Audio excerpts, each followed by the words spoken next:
In the dim glow of a late-night television studio, where the air hummed with the electric tension of live debate, Rosie O'Donnell leaned forward, her eyes sharp as daggers, and unleashed words that would echo across the nation. Senator Kennedy, with all due respect, your grasp on these issues makes me question if you've ever cracked open a book beyond the ones with pictures. The audience gasped, a ripple of shock waves crashing through the room. It was a moment frozen in time, a verbal grenade lobbed into the heart of political discourse, and in that instant, the world held its breath for the comeback that would redefine resilience.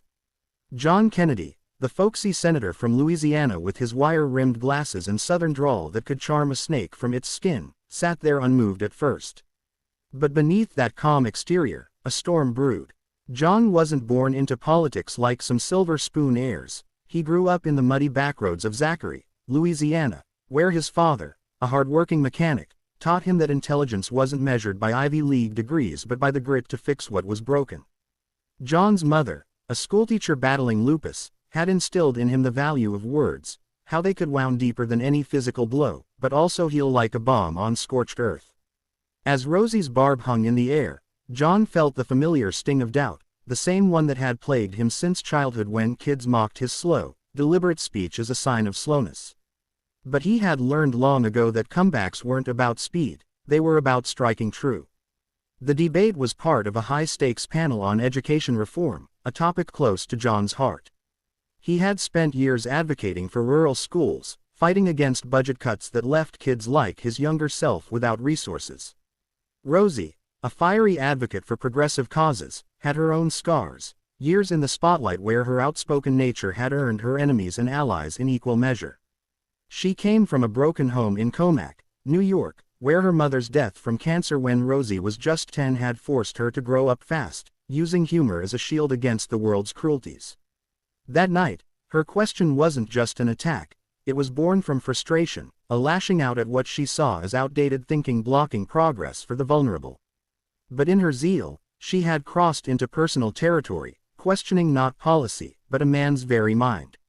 As the moderator tried to steer the conversation back, John adjusted his glasses, his hands steady despite the adrenaline surging through him. He thought of his wife, Rebecca, waiting at home with their son, watching on TV. Rebecca, a pediatrician who had stood by him through the grueling campaigns, always reminded him, "John, your strength is in your stories, not your shouts." The challenge was clear: defend his intelligence without descending into the mud. He could fire back with venom, matching insult for insult, but that would only deepen the divide. Instead, he chose resolution through reflection. "Ms. O'Donnell," he began, his voice like warm gravel, "I may not have the quickest wit or the fanciest words, but let me tell you a story about intelligence." He leaned in, the camera zooming on his earnest face, and spun a tale from his youth. "When I was 12, my daddy's truck broke down in the middle of a flood. Water up to our knees, no mechanic for miles.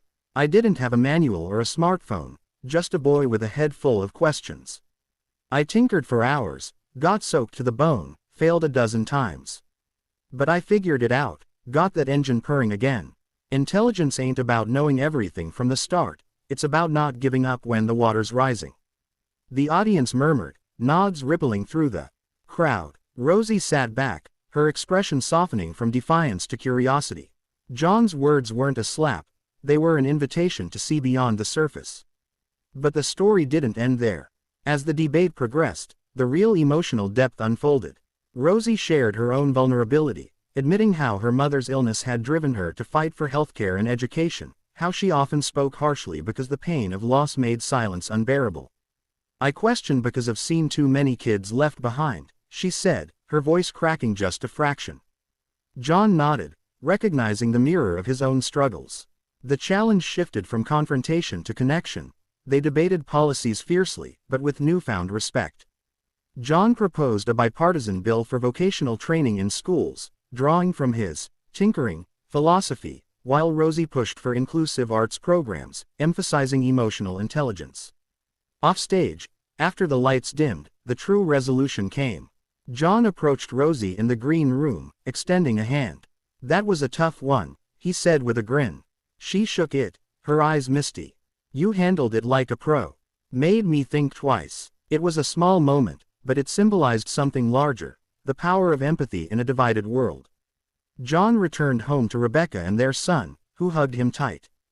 "Dad, that was legendary," the boy whispered, echoing the headlines that would soon buzz across screens. Years later, that exchange became more than a viral clip, it inspired a movement.